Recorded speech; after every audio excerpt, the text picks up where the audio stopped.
Hi everyone, welcome to proxy Gyan. My name is Nidhi. दोस्तों, आज हम करने वाले हैं एक नया चैप्टर अपनी NCERT civics class 6 which is Panchayati Raj. Panchayati Raj basically local government जो है, लोकल गवर्नेंस जो है उसका क्या आपको देगा।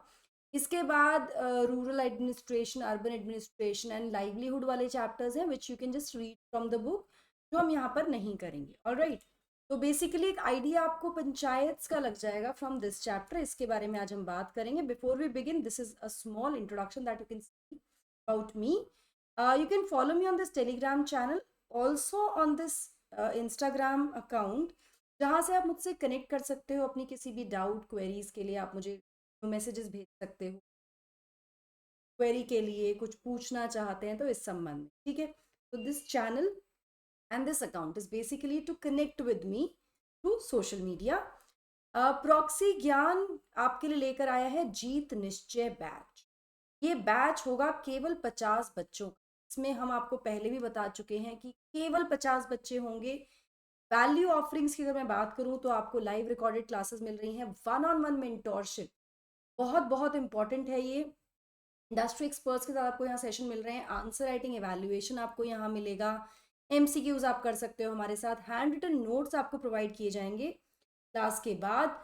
पर्सनल अटेंशन होगी, इसीलिए इस बैच का साइज सिर्फ 50 बच्चे रखा गया है। स्टूडेंट ओरिएंटेड अप्रोच के साथ यहाँ पर आपको पढ़ाया जाएगा। प्राइस अगर आप देखेंगे तो ये बहुत बहुत अफोर्डेबल है। इट्स ओनली 5000, केवल 50 बच्चे। अगर आप एनरोल करना चाहते हैं तो यहाँ इस क्यूआर कोड को स्कैन कर लीजिए और जुड़ जाइए जीत निश्चय के साथ। बाकी डिटेल्स आपको डिस्क्रिप्शन बॉक्स में मिल जाएंगी। मेरे सोशल मीडिया हैंडल्स के जो लिंक है वो भी आपको डिस्क्रिप्शन बॉक्स में मिल। चलिए शुरुआत करते हैं समझने की पंचायती राज सिस्टम। तो ये एक ऐसा प्रोसेस है panchayati raj system. Panchayat, local government, local level पर गवर्नेंस, या फिर कहें कि ग्रास रूट लेवल पर लोगों के साथ कनेक्ट होना, को इन्वॉल्व करना इन दी गवर्नेंस विच गांधी जी ऑलवेज वांटेड। तो ये एक ऐसा प्रोसेस है जहां people participate in their own government. लोग डायरेक्टली इन्वॉल्व हो सकते हैं डिसीजन में, एक्चुअली पार्टिसिपेट कर रहे हैं। जैसे हमने डेमोक्रेसी के बारे में बात की है तो वो रिप्रेजेंटेटिव डेमोक्रेसी है because of the large size of the population. लेकिन अगर हम लोकल गवर्नमेंट की बात करें, स्पेशली पंचायत की बात करें, तो साइज छोटा होता है, तो यहाँ पर लोग डायरेक्टली भी इन्वॉल्व हो सकते हैं। गवर्नमेंट, पंचायती राज सिस्टम जो है ये पहला टीयर या पहला लेवल होता है किसी भी डेमोक्रेटिक गवर्नमेंट का। अगर हम अपने देश की बात करें तो हमारे देश में तो ये फर्स्ट ईयर है, ग्रास रूट लेवल पर गवर्नमेंट, ठीक है, फर्स्ट लेवल ऑफ गवर्नमेंट है। ये 3 लेवल्स पर फंक्शन करता है। मतलब अब आपको ये लगेगा कि मैम ग्रास रूट लेवल है फिर 3 लेवल है। देखो, अगर हम पूरे देश की बात करें तो देश में there 3 level of government at present.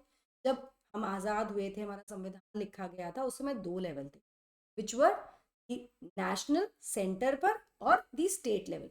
Local government was a stateless subject, number 1 DPSPs में था, नंबर 2 तो इसको कॉन्स्टिट्यूशनल दर्जा नहीं मिला था उस समय। 73वें 74वें संविधान संशोधन से इसको संवैधानिक दर्जा मिला, संवैधानिक मान्यता मिली, और अब ये तीसरा लेवल ऑफ गवर्नमेंट की तरह देखा जाता। तो अगर ओवरऑल कंट्री गवर्नमेंट की बात करें तो वी हैव सेंट्रल गवर्नमेंट, है ना, नेशनल गवर्नमेंट, केंद्र सरकार। उसके बाद स्टेट लेवल पर होती है स्टेट गवर्नमेंट, और स्टेट में ही वी हैव लोकल गवर्नमेंट तीसरे स्तर पर। इसमें रूरल और अर्बन, शहरी और ग्रामीण। तो रूरल में होते हैं पंचायत, पंचायती राज सिस्टम, पीआरआई, पंचायती राज इंस्टीट्यूशन, ठीक। तो ये तीसरा लेवल कह सकते हो, या ग्रास रूट लेवल कह सकते हो, या पहला लेवल कह सकते हो गवर्नमेंट, ठीक है। अभी जो पंचायत है ये भी 3 लेवल पर काम करती है। इसके लिए आपको थोड़ा सा एडमिनिस्ट्रेटिव जो डिस्ट्रीब्यूशन है, डिवीजन है, वो समझने की जरूरत है। देखिए, हमारा पूरा देश डिवाइडेड है अमंग, ये पूरा देश है, it is divided into different states, अलग अलग राज्य हैं। यस, देश डिवाइडेड है स्टेट्स में। स्टेट्स फर्दर डिवाइडेड हैं डिस्ट्रिक्ट्स, और डिस्ट्रिक्ट फर्दर डिवाइडेड हैं ब्लॉक्स में। एडमिनिस्ट्रेटिव डिवीजन है ये, ठीक है। और ब्लॉक आगे जाके डिवाइड हो जाते हैं इन दी विलेजेस एंड दी सिटीज और टाउन्स। तो ये एडमिनिस्ट्रेटिव डिवीजन है जो कंट्री है उसका, ठीक है। तो ये कंट्री हुई। कंट्री डिवाइड हुई स्टेट्स में, स्टेट्स डिवाइड हुए डिस्ट्रिक्ट, डिस्ट्रिक्ट ब्लॉक्स में, और ब्लॉक्स विलेज और सिटीज या टाउन्स में। अब जब हम स्टेट्स के अंडर डिस्ट्रिक्ट लेवल पर या पंचायत की बात कर रहे हैं, तो ये 3 डिवीजन आपको दिख रहे हैं ना, डिस्ट्रिक्ट, ब्लॉक एंड विलेज और सिटीज, ये 3 डिवीजन है पंचायत के। तो इस तरह से पंचायत 3 PRIs, पंचायती राज इंस्टीट्यूशंस, अगर हम ग्रामीण परिप्रेक्ष्य में बात करें तो 3 लेवल पर काम करता है, विच इज जिला परिषद यानी डिस्ट्रिक्ट स्तर पर, पंचायत समिति ब्लॉक लेवल पर जो इंटरमीडिएट लेवल है, और तीसरा है ग्राम पंचायत बिल्कुल ग्रास रूट लेवल पर गांव में। ठीक है, तो यहाँ पर जो जिला परिषद या डिस्ट्रिक्ट पंचायत है वो highest level of panchayati raj system है। डिस्ट्रिक्ट सबसे बड़ी एडमिनिस्ट्रेटिव यूनिट हुई। In a district there lot of blocks, in single block there lot of villages और टाउन्स और सिटीज। ठीक है, इसके बाद पंचायत समिति ब्लॉक लेवल पर under the zila parishad, hierarchy यही है, zila parishad district, then blocks and then panchayat. Under the panchayat samiti there are many gram panchayat, बहुत सारी ग्राम पंचायत होगी, बहुत सारे गांव मिलकर एक ब्लॉक बना रहे हैं, है ना, that comprise panch and sarpanch at the village level. ठीक है, अब दूसरा एक इंपॉर्टेंट टर्म है ग्राम सभा को समझ। हमने कहा कि लोगों का डायरेक्ट इन्वॉल्व, यहाँ पे people can directly participate in the government. तो वो कैसे पार्टिसिपेट कर रहे हैं, दिस ग्राम सभा। नाउ दिस ग्राम सभा it actually is a meeting of all the adult, जितने भी अडल्ट हैं ना, और जो इस एरिया में रहते हैं, जो कवर किए जा रहे हैं बाय दी पंचायत। अब ये कोई एक गांव भी हो सकता है अगर इसकी थोड़ी पॉपुलेशन बड़ी है, या फिर ये छोटे छोटे 2 या 2 से ज्यादा गांव भी, वो सब मिला के भी एक ग्राम पंचायत और एक ग्राम सभा बने, डिपेंड्स ऑन दी पॉपुलेशन। अभी आपको सिर्फ इतना जानना है कितनी पॉपुलेशन है, कितना क्या है। अगर आप जानते हैं तो मुझे कमेंट सेक्शन में बताओ, नहीं तो आगे वाले सेशंस में हम यही। Now this could be only 1 village और अ फ्यू विलेजेस, जैसा कि मैंने आपको बताया on the basis of the population. यहाँ पर ग्राम सभा में जो अडल्ट की बात की, तो अडल्ट कौन है हमारे देश में, अडल्ट है कोई भी 18 साल या उससे ऊपर के लोग। तो all the people, anyone who is 18 years old और मोर या उससे ऊपर का है, जिसको अधिकार है वोट देने का, वो मेंबर होता है ग्राम सभा, यानी दे participate directly in the government. यहाँ पर आप ये देख रहे हैं इस पिक्चर में, these all these people are member of gram sabha and these are the panchayat member. ठीक है, जिनको इलेक्ट किया। ग्राम सभा का रोल क्या है, तो ग्राम सभा एक ऐसी जगह है, कहते हैं meeting of all the people adults, 18 साल या उससे ऊपर वाले जो हैं, जो कि प्लान करती है ग्राम सभा कैसे काम करेगी, और इसमें जो भी ग्राम सभा के, जो भी ग्राम पंचायत के, सॉरी, ग्राम पंचायत के जो भी काम है, जो भी उनकी प्लानिंग है, जो भी वो सोच रहे हैं गाँव के लिए, उसके इंफ्रास्ट्रक्चर डेवलपमेंट में या कोई नई चीज़ें लाने के लिए, तो ये सब चीज़ें ग्राम सभा के समक्ष रखी जाती है। ये वो जगह है। ठीक, फंक्शंस में यहाँ पर सारे जो प्लान्स हैं काम के, जो भी काम किए जाएंगे ग्राम पंचायत के द्वारा, या प्लेस बिफोर दी पीपल, ताकि समक्ष रखा जाए। ये पंचायत को गलत काम करने से, तो अगर आपको याद हो डेमोक्रेसी में मैंने आपको बताया था, इट इज अकाउंटेबल गवर्नमेंट या आंसरेबल टू द पीपल। तो यहाँ पे पंचायत के साथ ग्राम सभा है, ग्राम पंचायत का ग्राम सभा है, because it holds an accountability. The gram panchayat has an accountability towards the gram sabha, और ग्राम सभा ये इंश्योर करती है कोई भी गलत काम, कोई भी गलत चीज़ें ना की जाए ग्राम पंचायत के द्वारा, या पैसा ना मिस यूज़ किया जाए, या किसी व्यक्ति को अननेसेसरी फेवर ना किया, बायसनेस ना हो, ये चेक करने। It basically keeps an eye on the elected representative, चुने हुए प्रतिनिधि हैं जो पंचायत के सदस्य हैं, उन पर एक नज़र रखने का काम करते हैं कि भाई ये कुछ गलत ना कर रहे हो, जैसा कि मैंने आपको बताया, और साथ में and making them responsible to the person who elect. तो ग्राम सभा जिन्होंने उनको इलेक्ट किया है, उनके प्रति जवाबदेही, अकाउंटेबिलिटी इस्टेब्लिश करने की जिम्मेदारी ग्राम सभा। अब आता है ग्राम पंचायत। तो ग्राम पंचायत ग्राम सभा का एग्जीक्यूटिव, जो इम्प्लीमेंटेशन, जो एक्चुअली में इलेक्टेड रिप्रेजेंटेटिव हैं।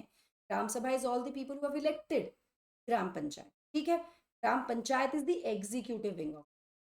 ठीक, हर गांव जो है, अब जैसे हमने एडमिनिस्ट्रेटिव यूनिट्स देखी, इसी तरह से अब विलेज लेवल पे भी अगर हम बात करें, तो एक विलेज भी बहुत सारी छोटी छोटी यूनिट्स में डिवाइडेड होता है, जिसको वार्ड्स कहा, और हर वार्ड में से एक व्यक्ति, एक प्रतिनिधि चुना जाता है, जिसको पंच कहा जाता है या वार्ड मेंबर।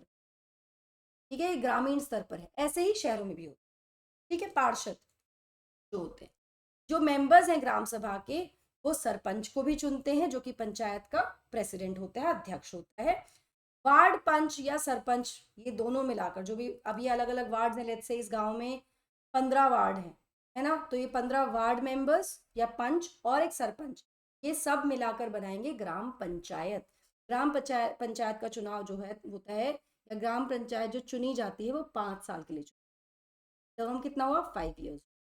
क्या यही ग्राम पंचायत है, मतलब जो इलेक्टेड रिप्रेजेंटेटिव्स हैं, यस, लेकिन इनके साथ एक सेक्रेटरी भी होता है जो कि इलेक्टेड व्यक्ति नहीं होता, ये अपॉइंट किया जाता है सरकार के द्वारा। आप में से बहुत सारे लोगों ने पंचायत सीरीज देखी होगी, तो उसमें वो जीतू भैया वाला जो कैरेक्टर है ना, सचिव जी हैं, वो ये सेक्रेटरी है जिसको सरकार नियुक्त करती है। नाउ द सेक्रेटरी, इसकी जिम्मेदारी क्या होती है, इसकी जिम्मेदारी होती है ग्राम सभा की मीटिंग्स बुलाना, ग्राम पंचायत की मीटिंग बुलाना और रिकॉर्ड रखना इन प्रोसीडिंग्स का, कि भाई क्या निर्णय लिया जा रहा है, क्या प्लान किया जा रहा है, इन सब चीज। ठीक है, what I want is to you to read the chapters also. यहाँ तो मैं आपको बहुत ब्रीफली जिस्ट दे रही हूँ, मतलब इसमें आपको सब कुछ कवर हो जाएगा, लेकिन जब आप बुक पढ़ते हो तो और भी इलस्ट्रेशंस आ जाते हैं, कैसे कीपिंग एन आई का एग्जाम्पल दिया हुआ है, कैसे हाउस अलॉटमेंट की बात हो रही है गांव में, और एक व्यक्ति को जिसको जो कैटेगरी में भी नहीं है उसको अलॉटमेंट की बात हो रही है, तो ग्राम सभा कहती है कि नहीं नहीं उसको तो नहीं नहीं मिलना चाहिए घर, तो अगर उसको फेवर भी किया जा रहा था ग्राम पंचायत के द्वारा, तो अकाउंटेबिलिटी आ गई पंचायत की टूवर्ड्स ग्राम सभा, क्योंकि ग्राम सभा के मेंबर्स ने कहा नहीं, this is not the person who is eligible, बल्कि कोई और व्यक्ति है जो एलिजिबल है इसके लिए। तो इस तरह के इलस्ट्रेशंस देके आपको समझाया गया, लेकिन समझाया यही गया जो मैं आपको यहाँ पढ़ा रही हूँ। ठीक है, अब ग्राम पंचायत का काम क्या होगा, तो हम ग्रास रूट लेवल की गवर्नेंस की, ग्रास रूट लेवल पर गांव सरकार की बात कर रहे हैं, तो क्या काम होगा, काम होगा ग्रास रूट लेवल पर जो बड़े लेवल पर गवर्नमेंट करती है, infrastructure development, construction, maintenance work, बात सड़कें बनाना, ड्रेनेज सिस्टम को दुरुस्त करना, स्कूल बिल्डिंग्स को रिपेयर करना, बनाना, या फिर कोई भी जो कॉमन प्रॉपर्टी रिसोर्सेज है, अगर वहां पर कोई पार्क्स हैं तो उनको मेंटेन करना, ये सारी जिम्मेदारी पंचायत की होती है। लोकल लेवल पर टैक्सेस लगाना और उनको कलेक्ट करना, क्योंकि भाई अगर पंचायत है, गवर्नमेंट है, तो उसके खर्चे भी होंगे, उसको रिसोर्सेज चाहिए, तो लोकल लेवल पे जो छोटे मोटे फेयर लगते हैं गांव में, या हाउस टैक्स होता है, भी लगाना। इसके अलावा जो भी गवर्नमेंट की स्कीम्स होती हैं राज्य स्तर पर या राष्ट्रीय स्तर पर, उनका इम्प्लीमेंटेशन भी किसके द्वारा किया जाता है, ग्राम पंचायत के द्वारा ही किया जाता है, with respect to generating employment, जैसे मनरेगा जैसी स्कीम, इस तरह की ग्राम पंचायत की जाती है। अब जैसा कि मैंने कहा कि भाई फंड्स की जरूरत पड़ेगी, जब सरकार चलानी है, जब काम करना है, हम कंस्ट्रक्शन की बात कर रहे हैं, मेंटेनेंस की बात कर रहे हैं, तो ये फंड्स कहाँ से आएंगे, इसके सोर्सेज क्या हैं, तो कुछ तो टैक्सेस से आ गए, जो टैक्स कलेक्ट किया गया है, जो छोटे मोटे टैक्सेस लगाए गए हैं, लेवी किए गए हैं और कलेक्शन हुआ है, तो यहाँ से आ गया, फ्रॉम हाउसेज, मार्केट प्लेसेस, तो फेयर लगते हैं, है ना, मेले वगैरह लगते हैं, वहां से टैक्स आता है। इसके अलावा गवर्नमेंट स्कीम फंड्स, जो गवर्नमेंट की स्कीम का फंड है, जो अलग अलग डिपार्टमेंट के द्वारा रिसीव किया जाता है गवर्नमेंट के थ्रू दी जनपद, ये कहाँ पर होगा, जनपद पंचायत समिति के लेवल पर होगा, जिला पंचायत। ठीक है, उसके अलावा डोनेशंस भी मिल सकती हैं कम्युनिटी वर्क के लिए, तो ये सारे सोर्सेज ऑफ फंड हैं पंचायत के, यहाँ से पैसा आता है, और फिर उससे जो काम है मेंटेनेंस के, कंस्ट्रक्शन के, जो भी नई नई चीजें लानी होती है, लागू करनी होती है, वो पंचायत करती है। अगर हम 3 लेवल ऑफ पंचायत को ठीक से समझें, तो जैसा कि मैंने आपको एडमिनिस्ट्रेटिव डिवीजन बताया था, तो डिस्ट्रिक्ट लेवल पर होगा जिला परिषद, ब्लॉक समिति पंचायत समिति ब्लॉक लेवल पर, और ग्राम पंचायत विलेज लेवल पर। ये एक गांव भी हो सकता है, एक से ज्यादा गांव भी, जैसा कि हमने पहले भी पढ़ा है कि भाई पंचायती राज सिस्टम जो है वो फर्स्ट टीयर है, पहला स्तर है, ग्रास रूट लेवल का स्तर है, या फर्स्ट लेवल है डेमोक्रेटिक गवर्नमेंट का। यहाँ पर मैं आपको बता ही चुकी हूँ ऑलरेडी, क्विक रिविजन सा है ये, कि पंच और जो ग्राम पंचायत है ये आंसरेबल होते हैं, अकाउंटेबल होते हैं खुद ही ग्राम सभा, क्योंकि ग्राम सभा के मेंबर्स जो हैं वही इलेक्ट करते हैं ग्राम पंचायत। ठीक है, जैसे सरकार राज्य के स्तर पर है, राष्ट्रीय स्तर पर हमें अकाउंटेबल होती है, उसी तरह से ग्राम सभा में वो लोग हैं, हम लोग हैं, जिसके जिसको आंसरेबल या अकाउंटेबल ग्राम पंचायत होती है, जो इलेक्टेड रिप्रेजेंटेटिव है पंचायत लेवल। ठीक है ना, ये जो आइडिया है पीपल्स पार्टिसिपेशन का इन दी पंचायती राज, ये केवल सिर्फ विलेज लेवल तक ही नहीं सीमित है, केवल गांव के स्तर पर ही नहीं है, ये और भी लेवल्स पर है, जैसे ब्लॉक लेवल। अब यहाँ पर ऑलरेडी मैं आपसे डिस्कस कर भी चुकी हूँ, ये एक डिस्ट्रिक्ट है, स्टेट आप समझ चुके हैं, एक डिस्ट्रिक्ट में बहुत सारे ब्लॉक्स हों, है ना, विल बी न्यूमरस ब्लॉक्स, तो ये डिस्ट्रिक्ट लेवल हो गया। अब हर ब्लॉक में there will be numerous villages and towns, तो रूरल एरिया भी होगा, अर्बन एरिया भी होगा। तो ये केवल विलेज तक सीमित नहीं है, हर विलेज की, एक विलेज की डिपेंडिंग ऑन द पॉपुलेशन, एक से ज्यादा विलेज का एक पंचायत, ग्राम पंचायत। उसके बाद intermediate level which is the block level, जनपद पंचायत या पंचायत समिति। अब मैं यहाँ पर आपको बता दूं क्योंकि ये स्टेट लिस्ट का सब्जेक्ट है और स्टेट इसको गवर्न करता है, लेकिन संविधान में दिए गए प्रावधानों के अनुरूप after 73rd and 70 act still अलग अलग राज्यों में इन स्तरों के नाम अलग अलग हो सकते हैं, नॉमेनक्लेचर अलग अलग हैं। तो आप ये मत बोलिएगा कि मैम हमने तो सुना ही नहीं कभी, हो सकता है आपके राज्य में कोई और नॉमेनक्लेचर। ठीक है। पंचायत समिति has many gram panchayat under it, जैसा कि मैंने आपको दिखाया।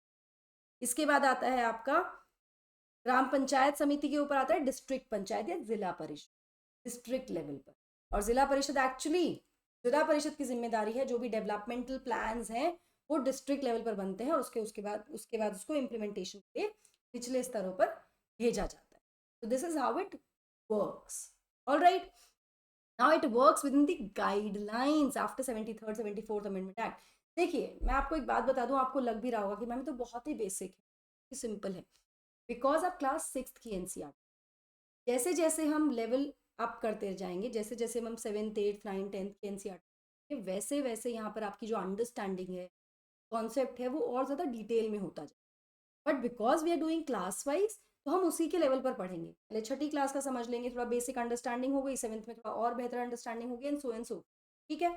तो यहाँ पर जो भी गाइडलाइंस दी हुई है हमारे कॉन्स्टिट्यूशन में, उसके अनुसार हर राज्य जो अपने देश में है, हमारे देश में, उसके अपने कानून है with respect to panchayat, because it is a state list subject. State अपने हिसाब से कानून बना सकते हैं, लेकिन एक यूनिफिकेशन है which is given in the constitution को ध्यान में रखते हुए अपनी मनमर्जी से कानून नहीं बनेंगे, अपने हिसाब से। ऐसा नहीं होगा किसी राज्य में 2 स्तरीय होगा, किसी राज्य में 4 स्तरीय पंचायती राज सिस्टम होगा, नहीं।